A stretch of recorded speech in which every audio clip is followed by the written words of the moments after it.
Halo, selamat datang lagi. Kita di video pembelajaran saya di pertemuan kita kali ini.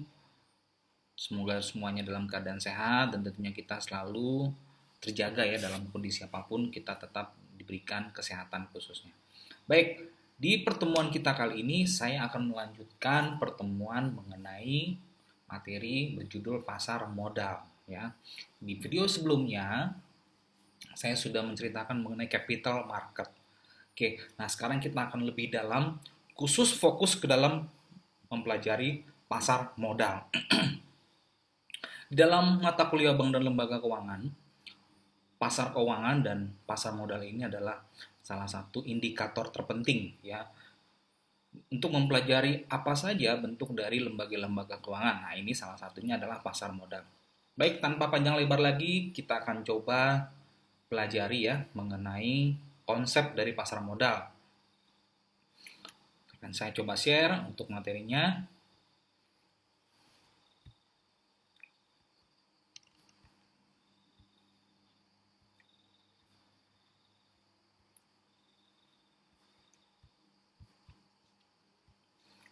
Oke, saya akan coba edit sedikit sebentar mengenai pasar modal.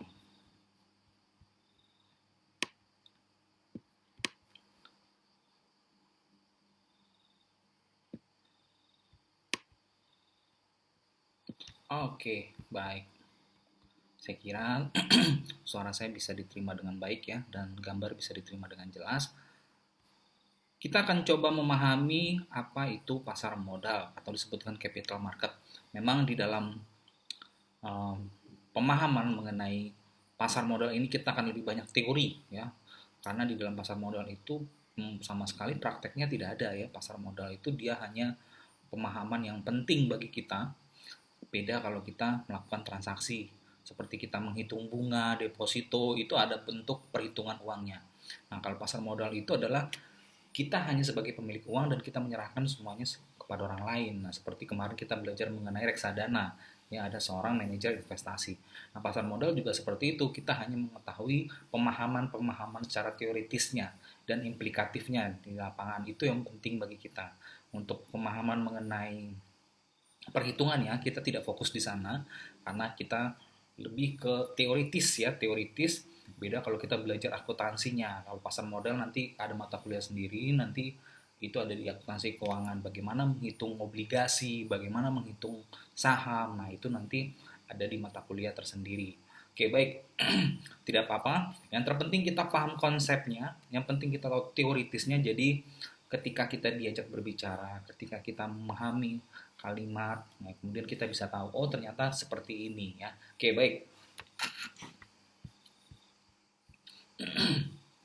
Saya akan coba paparkan ya mengenai pasar modal.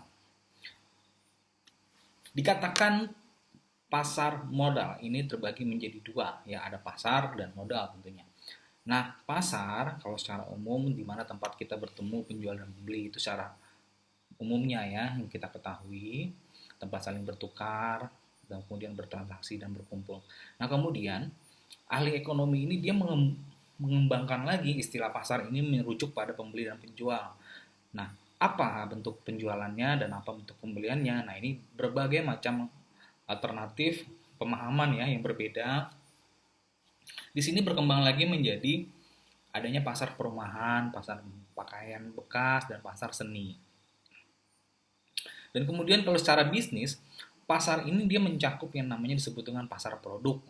Jadi pasar produk tempat bertemu pembeli dan penjual ini saling bertukar. Ya.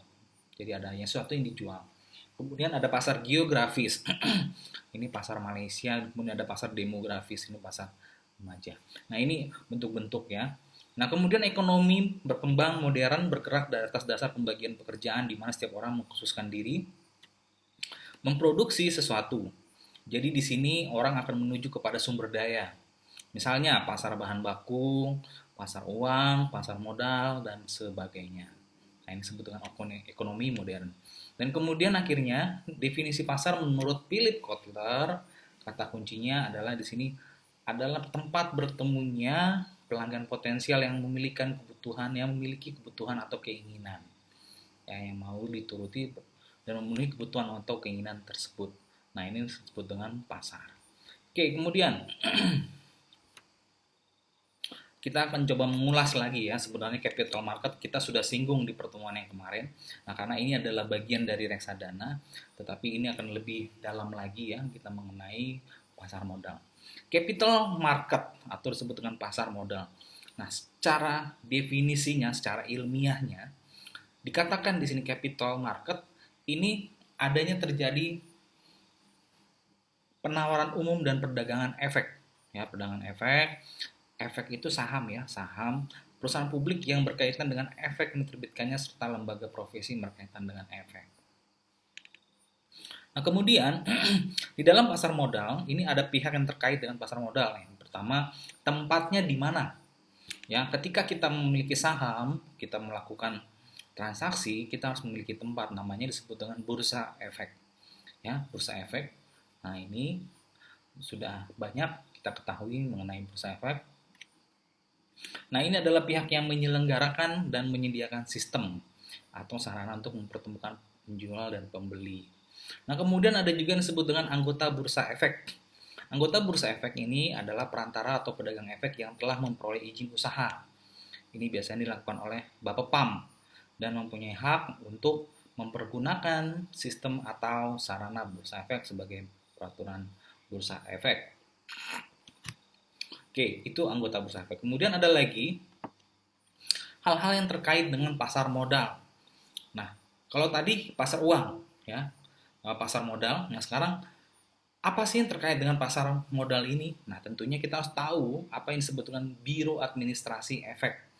Nah, ini sudah lebih dalam lagi kita mengenal pasar modal ya. Apa sih sebenarnya di dalam pasar modal itu apa? Nah, ini ada namanya BAE.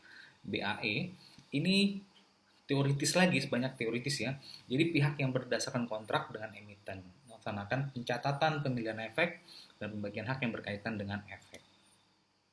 Nah, kemudian ada lagi yang disebut dengan efek. Nah, kemarin kita sudah belajar efek itu apa sih Pak sebenarnya?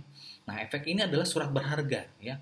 Surat berharga yang itu surat pengakuan utang, surat berharga komersil, saham obligasi dan tanda bukti utang. Oke, jadi semacam surat berharga, di situ nanti ada tertulis jangka waktu, ada nama, kemudian ada time limit, ada pemilik, ada nominan. Oke, jadi semacam surat berharga, yang di sini semacam bentuk saham atau sebagai bentuk konkretnya saya pun belum pernah melihat ya dalam bentuk saham. Itu bisa kalian browsing itu di internet karena saya bukan pemegang saham ataupun saya paham saham, tapi yang jelas di sini adalah bentuk surat berharga dan itu ada bentuk saham. Jadi nanti di situ ada namanya gitu ya. Nah, emiten. Emiten adalah pihak yang melakukan penawaran umum. Nah, kemudian ada lagi penawaran umum. Pengertiannya adalah kegiatan penawaran yang dilakukan oleh emiten untuk menjual efek kepada masyarakat. Ini disebut dengan penawaran umum. Nah, ini dia tugasnya adalah memberikan penawaran berdasarkan tata cara yang diatur dalam undang-undang dan peraturan pelaksanaan. Nah, seperti itu ya. Jadi pemahaman singkatnya banyak ya. Dan ini memang semua teoritis. Jadi pemahaman-pemahaman yang belum pernah kita dengar. Dan ini lebih cenderung kepada pemahaman tentang keuangan ya, karena kita memang belajar lembaga keuangan, otomatis kita harus paham dulu apa saja sebutan-sebutan, istilah-istilah atau glosarium ya di dalam lingkungan lembaga keuangan ini yang paling penting. Kemudian kita dikenal nanti ada yang namanya kustodian. Kemarin kita sudah sedikit membahas yang menyinggung ada arti kata kustodian. Nah, kustodian ini secara spesifik di sini dijelaskan adalah pihak yang memberikan jasa penitipan efek. Ya, jadi saya punya saham, terus daripada saham saya taruh di rumah tidak aman, akhirnya saya titipkan saham saya itu ke tempat penitipan efek atau tempat penitipan saham. Nah, jadi dia semacam jasa penitipan gitu ya. Dan harta lain yang berkaitan dengan efek serta jasa lain. Nah, ini termasuk menerima dividen, bunga, dan hak lain. Menyelesaikan transaksi efek dan mewakili pemegang rekening yang menjadi nasabahnya. Oke, jadi seperti itu. Nah, kemudian ada lagi pemahaman mengenai lembaga clearing dan penjaminan. Nah, ini kalau kalian di bank, nanti jangan heran ada nama kata clearing-clearing ya. Nah, ini kalian harus paham itu ya. Apa sih maksudnya clearing, Pak? Nah, ini. Lembaga clearing dan penjaminan ini adalah pihak yang menyediakan jasa clearing. Clearing itu artinya eh, penyelesaian transaksi bursa ya. Jadi ada semacam transaksi itu seperti pentransferan nilai nominal kita kepada orang lain. Nah, ini jadi menggunakan jasa clearing, jasa cepat. Nah, kalau di bank dulu saya namanya RTGS ya, RTGS. Oke, seperti itu. Kemudian ada lagi penjaminan emisi efek. Dikatakan penjaminan emisi efek ini adalah pihak yang membuat kontrak dengan emiten untuk melakukan penawaran bagi kepentingan emiten dengan tanpa kewajiban. Oke, kemudian perantara pedagang efek. Siapa itu? Perantara pedagang efek adalah pihak yang melakukan kegiatan usaha jual beli untuk kepentingan sendiri atau pihak lain. Nah, ini disebut dengan perantara pedagang efek. Nah, kemudian ada lagi perusahaan efek. Perusahaan efek ini adalah pihak yang melakukan kegiatan usaha sebagai penjamin emisi efek. Ini disebut dengan perusahaan efek ya. Perantara pedagang efek dan atau manajer investasi. Oke, ini adalah istilah-istilah yang terpenting di dalam pasar modal. Nah, memang di sini kita tidak diajarkan untuk menghitung karena di sini adalah pemahaman-pemahaman semua ya dengan pasar modal. Nah, kemudian ada lagi mengenai manajer investasi ya, investasi. Kemarin kita sudah paham ya mengenai implikatif dari manajer investasi itu adalah orang yang dia mengelola portofolio efek untuk para nasabah. Jadi dia tugasnya adalah dia mempunyai tugas untuk mengelola dana yang dititipkan kepada dirinya untuk mengelola portofolio investasi kolektif untuk sekelompok nasabah. Nah, kecuali perusahaan asuransi, dana pensiun, dan bank melakukan kegiatan usahanya berdasarkan peraturan undang-undangan. Nah, jadi seperti itu. Kemudian ada lagi yang disebut dengan penasihat investasi. Penasihat investasi ini adalah pihak yang memberi nasihat kepada pihak lain mengenai penjualan, pemberian efek dengan memperoleh imbalan jasa. Kemudian ada lagi yang disebut dengan perusahaan publik. Perusahaan publik ini adalah perseroan yang sahamnya telah dimiliki sekurang-kurangnya 300 pemegang saham dan memiliki modal yang disetor kurang-kurangnya 3 juta atau jumlah pemegang saham dan modal disetor yang ditetapkan dengan peraturan pemerintah. Oke, ini disebut dengan perusahaan publik. Oke, nanti kita ada waktu akan coba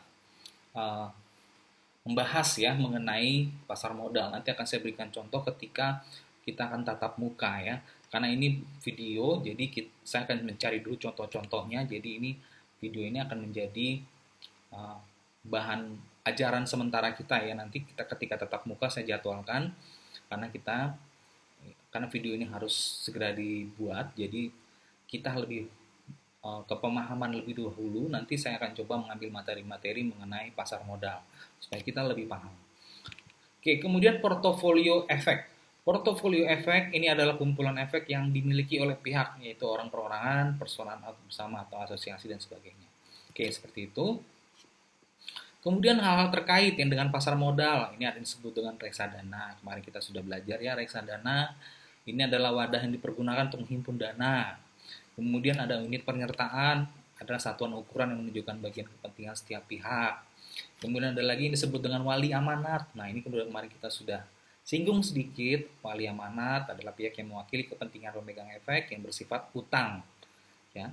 Kemudian ada lagi yang disebut dengan transaksi bursa. Transaksi bursa adalah kontrak yang dibuat oleh anggota bursa efek sesuai dengan persyaratan yang ditentukan oleh bursa efek. Nah, kemudian ada lagi disebut dengan prospektus ya. Prospektus ini adalah setiap informasi tertulis sehubungan dengan penawaran umum ya dengan tujuan agar pihak lain membeli efek. Nah, ini pemahaman nanti kalian baca, nanti kalian pahami dulu, nanti kita akan coba adakan tatap muka ya nanti mengenai pemahaman dengan pasar modal ya supaya kita lebih intens ya. Jadi ini pemahaman-pemahaman dulu yang minimal kalian mengenal dulu bahasa-bahasa ini ya. Jadi nanti ketika kalian ada yang mau ditanyakan boleh kita diskusi nanti. Nah, kemudian ada lagi yang disebut dengan pasar modal. Hal-hal terkait dengan pasar modal ini ada yang disebut dengan prinsip keterbukaan atau openness ya, openness principle. Dikatakan dia prinsipnya keterbukaan Di sini artinya ada pedoman umum yang mensyaratkan emiten pihak lain untuk menginformasikan kepada masyarakat dalam waktu yang tepat seluruh informasi material. Kemudian ada lagi yang disebut dengan informasi atau fakta material. Nah, informasi atau fakta material ini adalah informasi atau fakta yang penting dan relevan mengenai peristiwa, kejadian atau fakta yang dapat mempengaruhi harga efek. Nah, ini informasi atau fakta material. Oke ya. Ini. Nah, sekarang di dalam peranan pasar modal ini tentu kita membutuhkan pentingnya apa sih sebenarnya fungsinya pasar modal itu apa gitu ya. Nah, ini yang penting kita ketahui. Di dalam aspek mikro ya, pasar modal ini banyak ada kalau kita berbicara mikro itu berarti kecil, ruang lingkupnya kecil, tidak terlalu luas. Nah, secara mikro, pasar modal ini sebagai fasilitas interaksi antara pembeli dan penjual untuk menentukan harga saham. Ya, untuk diperhatikan. Kemudian ada lagi di sini sebagai pemberi kesempatan kepada para pihak, kepada para pemodal untuk menentukan return, tingkat pengembalian yang diharapkan. Kemudian yang ketiga, pasar modal ini memberi kesempatan kepada investor untuk menjual kembali saham yang dimilikinya atau surat berharga lainnya. Oke, seperti itu. Nah, sebenarnya di buku ini ya, mungkin kalian ada namanya buku Bank dan Lembaga Keuangan. Di sini bisa banyak referensinya ya. Kalau kalian mau baca atau buku yang sudah saya berikan itu mengenai pasar modal ya. Tetapi di sini dia kurang banyak mengenai pemahaman-pemahaman. Nah, di sini nanti ada pengembangan pasar modal di Indonesia, lembaga-lembaga, nah strategi investasi. Nah, di sini ada berbentuk produk-produk pasar modal. Nah, sebenarnya hampir sama ya. Oke, jadi nanti ke depannya saya akan membuat buku bank dan lembaga keuangan. Ya, ini sedang saya susun supaya kita semua ini bisa paham mengenai bank dan lembaga keuangan. Ya, jadi lebih terukur ya pemahaman kita mengenai bank dan lembaga keuangan. Oke, mungkin akan direalisasikan ya setahun lagi mungkin ya. Ini yang penting. Nah, kemudian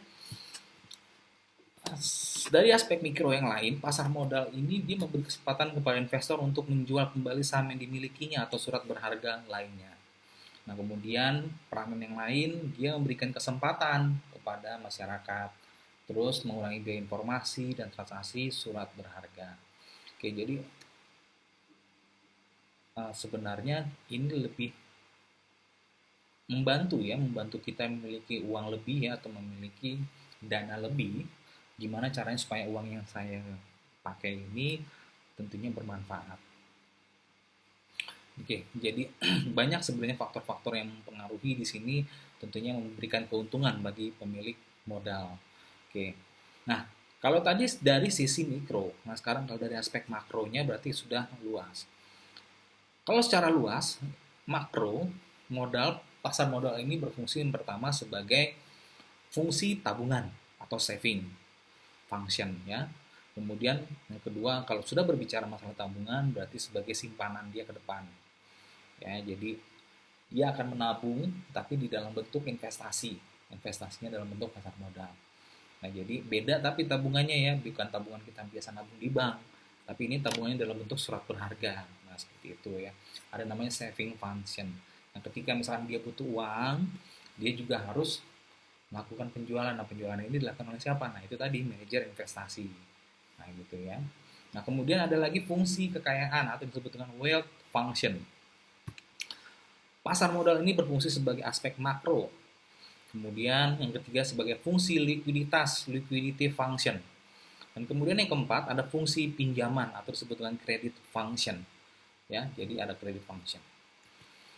Nah, kemudian ada yang namanya pasar keuangan atau yang disebut dengan tipe pertama itu tipe kewajiban. Tipe kewajiban ini pasar utang. Yang kedua itu pasar surat berharga. Ya, debt market, pasar utang. Yang kedua itu pasar surat berharga atau equity market. Yang kemudian ada lagi periode waktu jatuh tempo itu disebut dengan pasar uang money market.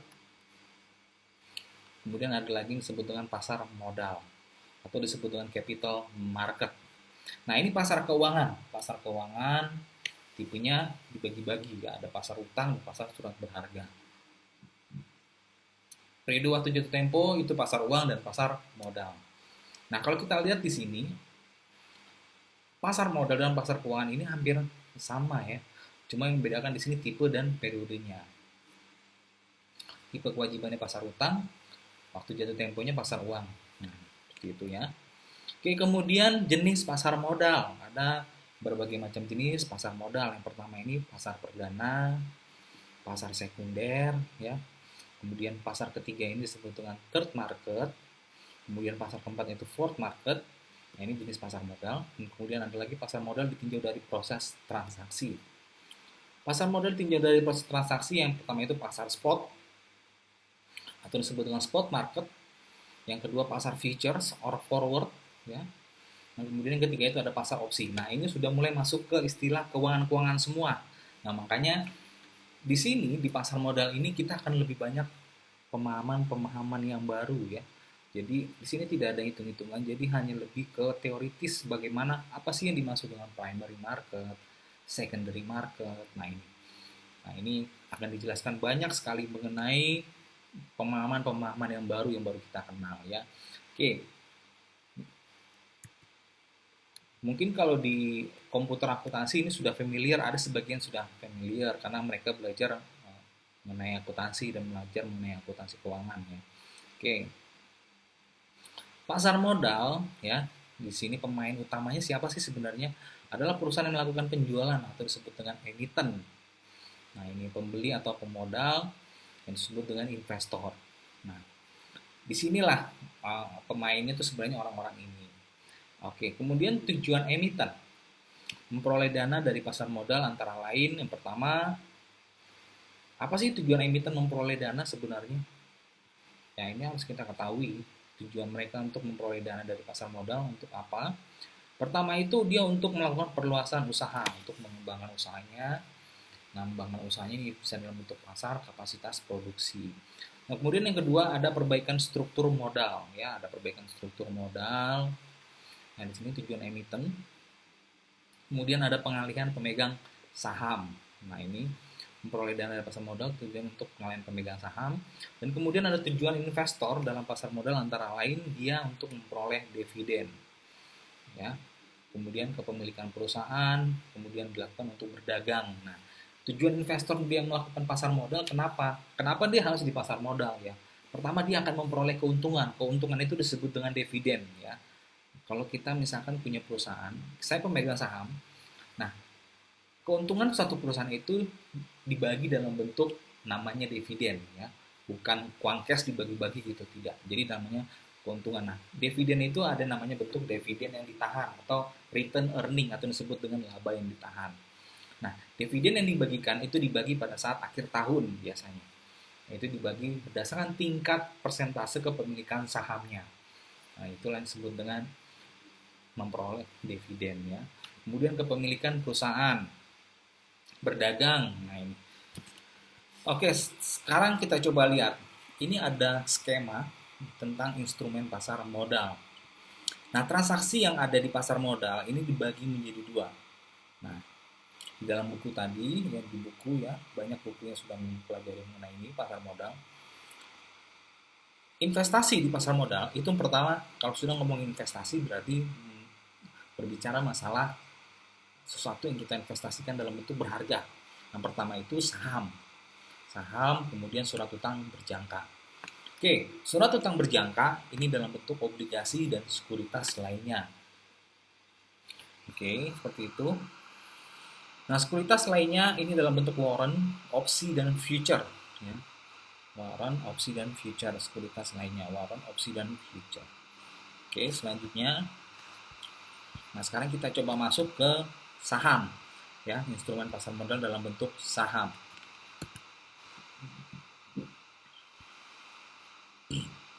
Saham ini berarti merupakan surat berharga yang bersifat kepemilikan. Artinya pemilik saham adalah pemilik perusahaan. Dengan demikian, semakin besar saham yang dimiliki, maka semakin besar pula kekuasaan dalam perusahaan tersebut. Ini dalam bentuk saham atau stocks. Kemudian ada disebut dengan pembagian modal perusahaan atau PT menurut Undang-Undang Nomor 195. Modal dasar yaitu modal pertama sekali perusahaan didirikan. Kemudian yang kedua, modal ditempatkan yaitu modal yang sudah dijual dan besarnya minimal 25% dari modal dasar. Kemudian yang ketiga, ada yang disebut dengan modal disetor, ya, modal disetor di awal. Nah, ini namanya ketika kita mau bikin perusahaan pasti ada modal di awal. Nah, ini namanya modal disetor di awal. Yuk kita patungan, kita bikin perusahaan. Ini namanya modal yang disetor di awal.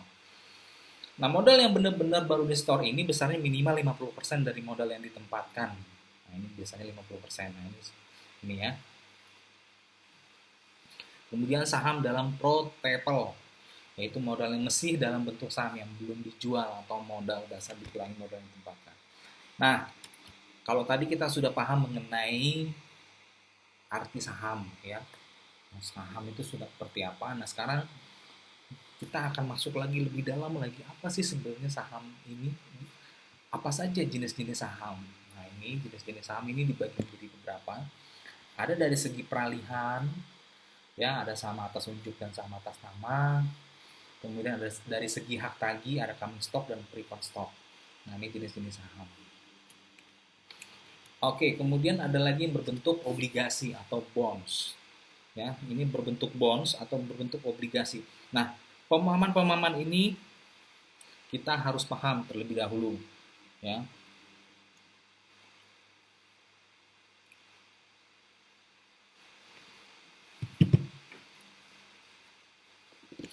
Apa sih yang dimaksud dengan obligasi? Ya, obligasi atau bonds ini adalah surat berharga yang merupakan instrumen hutang bagi perusahaan yang hendak memperoleh modal atau dana. Oleh sebab itu, memegang obligasi tidak mempunyai hak atau kekuasaan terhadap perusahaan. Adapun keuntungan dari pemegang obligasi itu mendapat bunga yang dibayarkan sekali 6 bulan. Yaitu disebut dengan kupon. Itu disebut dengan obligasi, ya. Oke, kemudian jenis-jenis obligasi. Apa saja ini jenis-jenis obligasi? Ditinjau dari peralihan, ada yang namanya disebut dengan obligasi atas unjuk atau bearer bonds. Ya, itu obligasi yang tidak memiliki nama. Kemudian ada lagi obligasi atas nama, register bonds, ya. Nah, ini bahasa-bahasa keuangan sudah mulai lebih dalam, ya. Nah, ini sebenarnya dikenalkan kepada mahasiswa untuk mengetahui supaya mereka tidak bingung, ya, apa sih sebenarnya obligasi. Nah, kalau mau lebih dalam lagi perhitungannya ini ada di mata kuliah akuntansi keuangan. Menghitung jatuh tempo obligasi, kemudian jenis-jenis obligasi banyak. Ya, tapi kita tidak belajar itu, kita hanya mengenal istilah-istilahnya, ya. Makanya di dalam bank dan lembaga keuangan ini hanya diberikan kulitnya sebagai pemahaman dasar untuk kita. Karena kita kan di sini mahasiswa diharapkan mengerti atau mengenal istilah-istilah bentuk surat-surat berharga, ada yang berbentuk saham, ada yang berbentuk obligasi. Nah, itu tadi ya, ada jenis-jenis obligasi dilihat dari segi peralihan, dan kemudian ada lagi ditinjau dari segi jaminan atau yang disebut dengan hak klaim. Nah, dikatakan di sini dari segi jaminan, obligasi dengan jaminan itu disebut dengan secure bonds. Artinya obligasi yang dijamin dengan jaminan tertentu.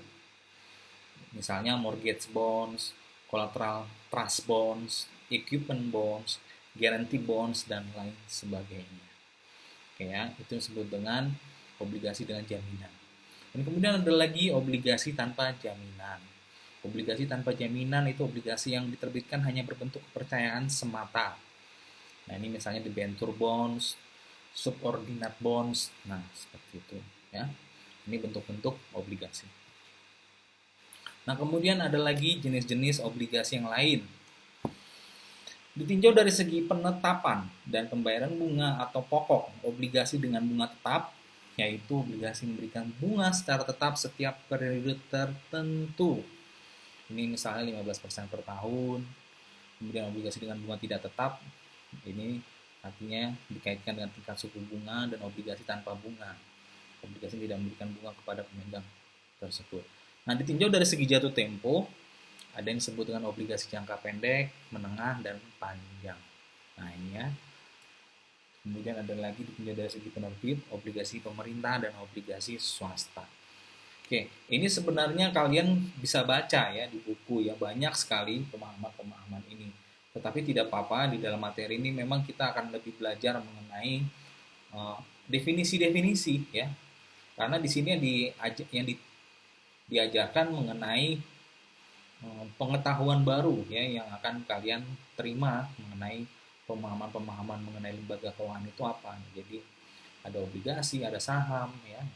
Minimal kalian mengenal kalimat ini, kata-kata ini kalian paham itu ya.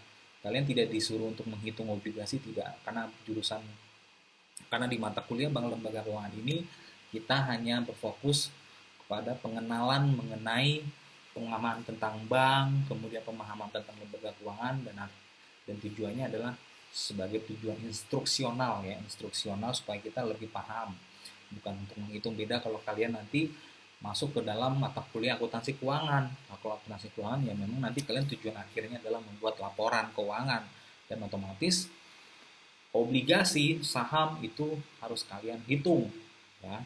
Ini bukan, kebetulan di sini kita tidak belajar tentang itu, tetapi kini hanya sebagai pemahaman secara teoritisnya.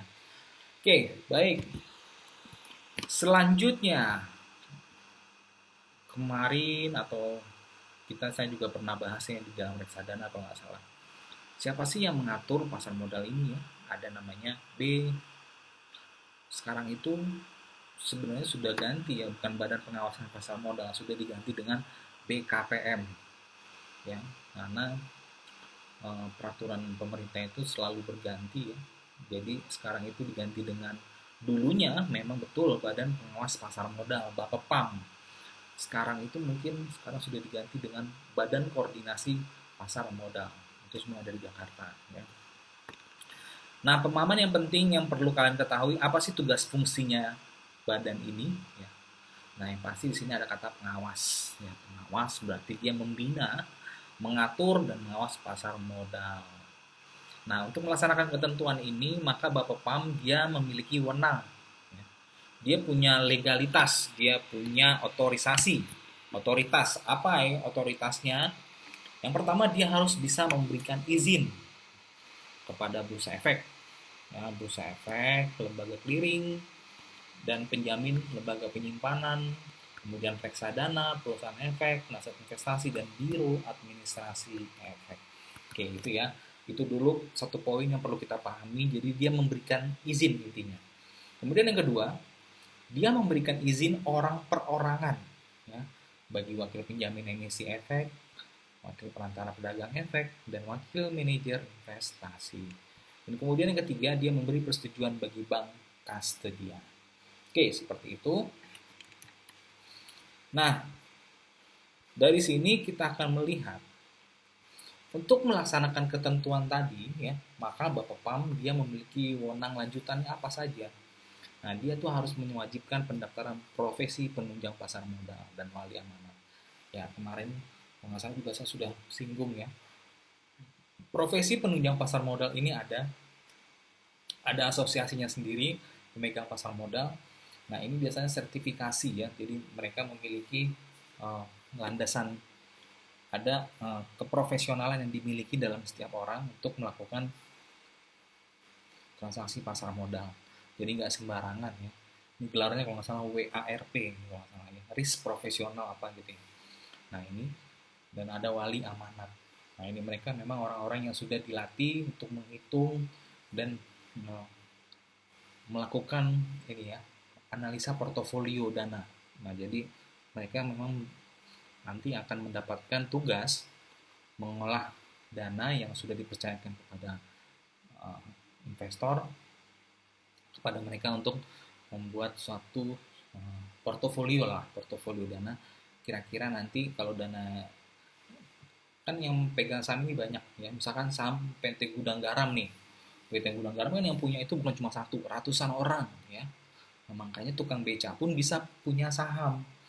Nah, kita sebagai pemilik saham ini supaya nggak pusing, daripada saham saya tidur, lebih baik saham itu saya jual belikan. Nah, ini biasanya kita menggunakan namanya wali amanat ya, atau sebagai orang yang mengelola dana kita. Nah, orang yang mengelola dana ini harus memiliki sertifikasi pasar modal. Oke, seperti itu. Nah, kemudian Di dalam Badan Pengawas Pasar Modal ini ketentuan yang lain, dia menetapkan persyaratan dan tata cara pencalonan memberhentikan sementara waktu komisaris ya, atau direktur. Nah ini serta menunjuk manajemen sementara bursa efek, lembaga clearing dan penjaminan. Jadi dia memiliki kekuasaan Bapepam ini karena dia satu berfungsi sebagai pengawas dan kemudian dia meneliti tentang pasar modal yang ada di lapangan. Kemudian yang lain adalah dia menetapkan persyaratan dan tata cara pernyataan pendaftaran. Jadi dia memberikan kriteria-kriteria khusus bagi para peserta untuk melakukan transaksi pasar modal. Nah ini dengan ada persyaratan tertentu ya dengan pernyataan pendaftaran. Oke, kemudian saya lanjut saja. Apa saja? Ya ini kewajiban dari setiap hak. Nah ini banyak sekali ya.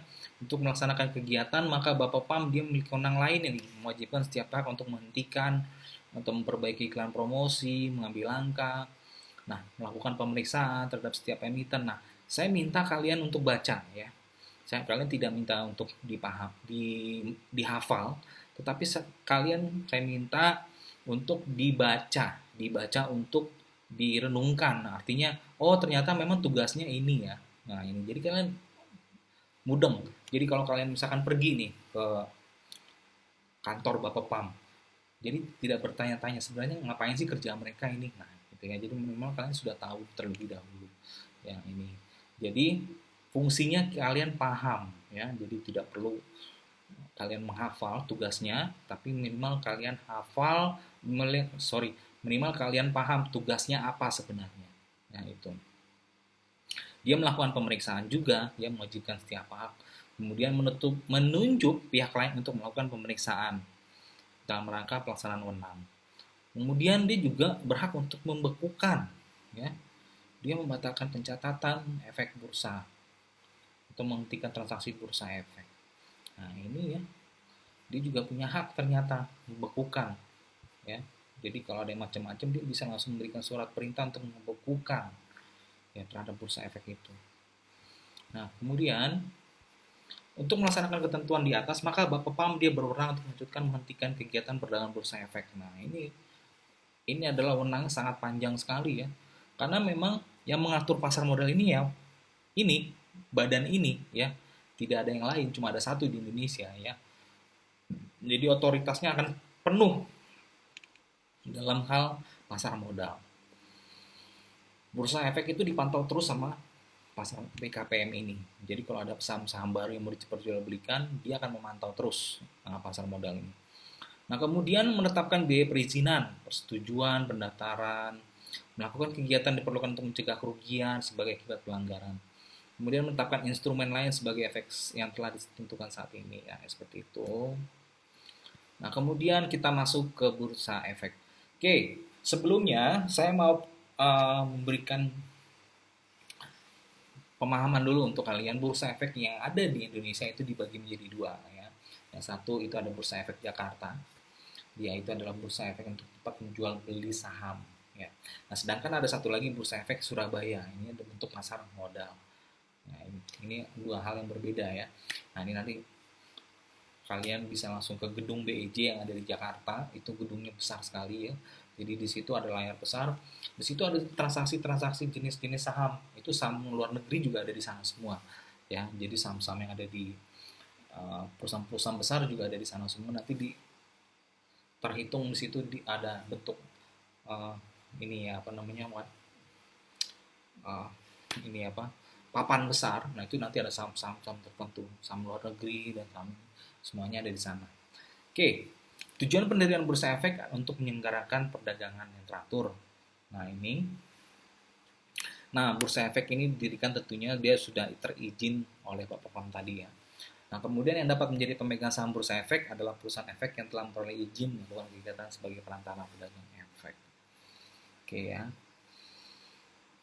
Oke, kemudian bursa efek ini wajib mempunyai satuan pemeriksa yang bertugas. Nah, ini ada satuan pemeriksa tugasnya, ada semacam auditornya. Kemudian semua ketentuan yang ditetapkan oleh bursa efek baru dapat berlaku setelah mendapat persetujuan dari Bapepam. Oke, ini sebenarnya peraturan-peraturan yang mengikat ya, yang perlu kita pahami. Kemudian Lembaga clearing dan penjaminan serta lembaga penyimpanan dan penyelesaian. Nah, ini tugas-tugasnya yang dapat menyelenggarakan kegiatan sebagai lembaga clearing. Kemudian tujuan pendirian lembaga clearing dan penjaminan adalah menyediakan jasa clearing. Nah, ini. Oke, tujuan pendirian lembaga penyimpanan adalah menyediakan jasa kustodian sentral, ya. Yang dapat menjadi pemegang saham ini adalah lembaga clearing dan penjaminan serta lembaga penyimpanan penyelesaian adalah bursa efek.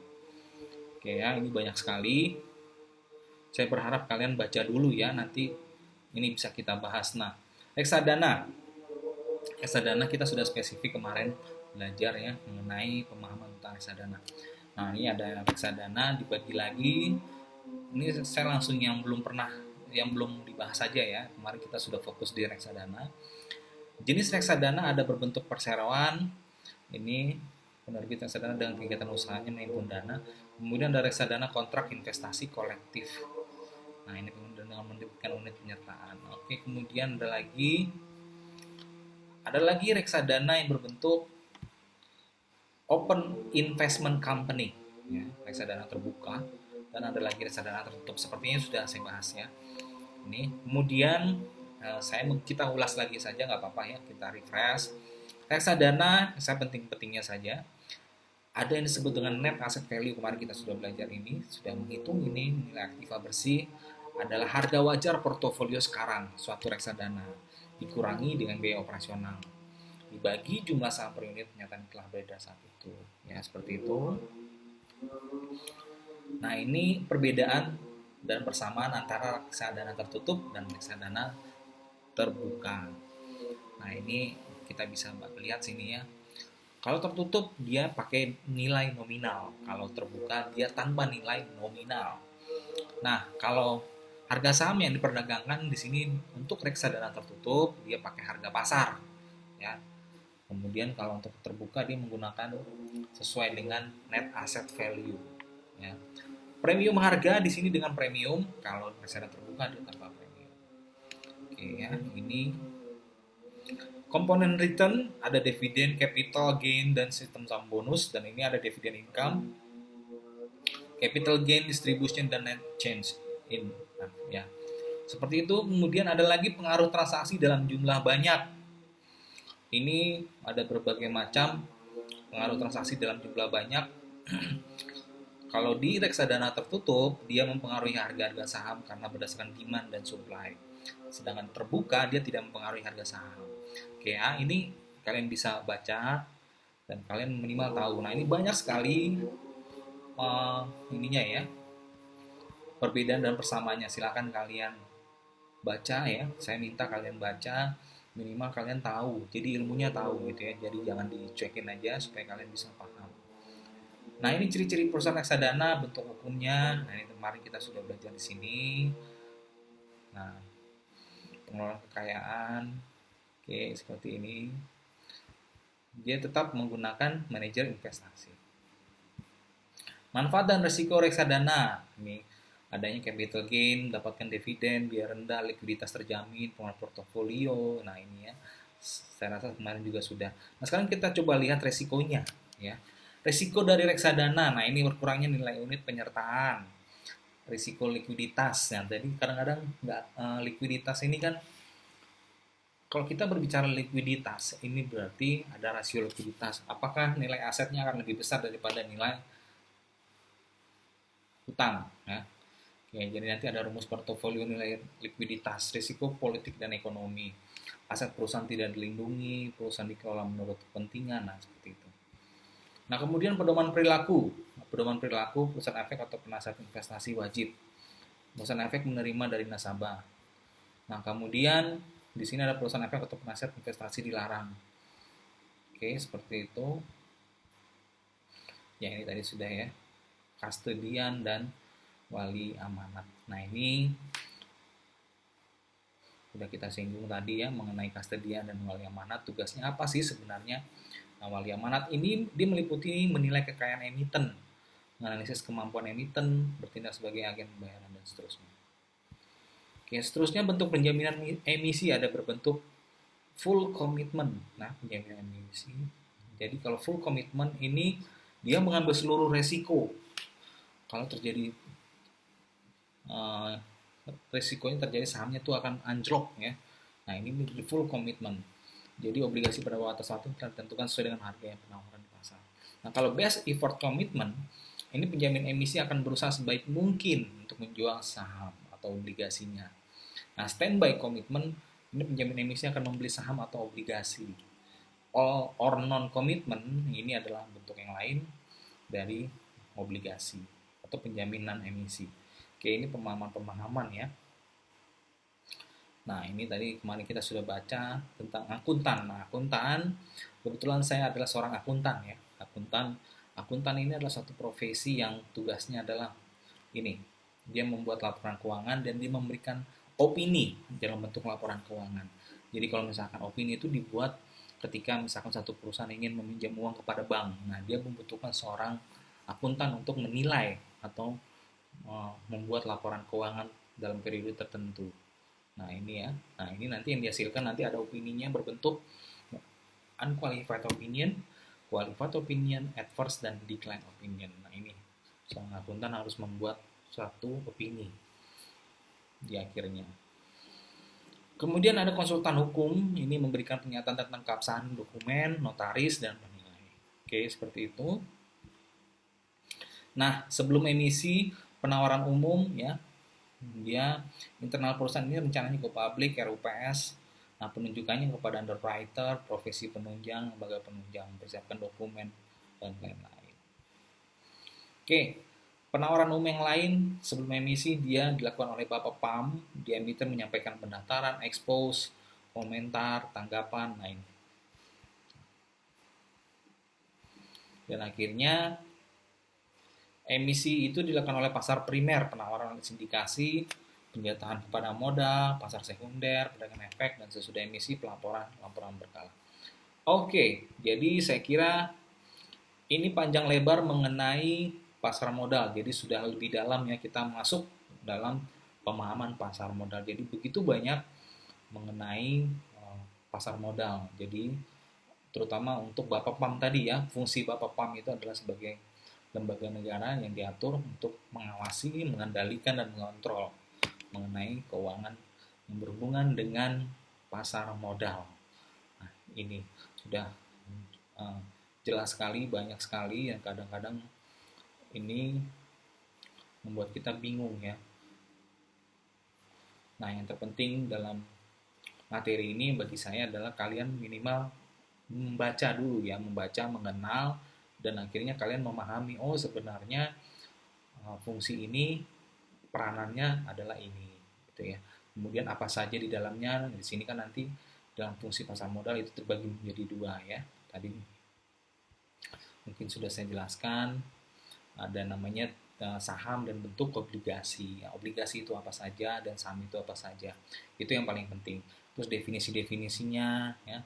Ini obligasi apa definisinya, kemudian nah ini transaksi investasi di pasar modal ini apa, obligasi dan sekuritas. Nah, sekuritas ini ada warrant, opsi, dan future.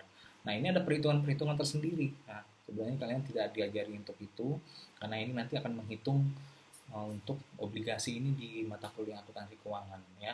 Jadi di lembaga keuangan ini kita tidak fokus mengenai perhitungan ini, tapi yang diharapkan di sini adalah mahasiswa bisa memahami apa sih bentuk transaksi pasar modal.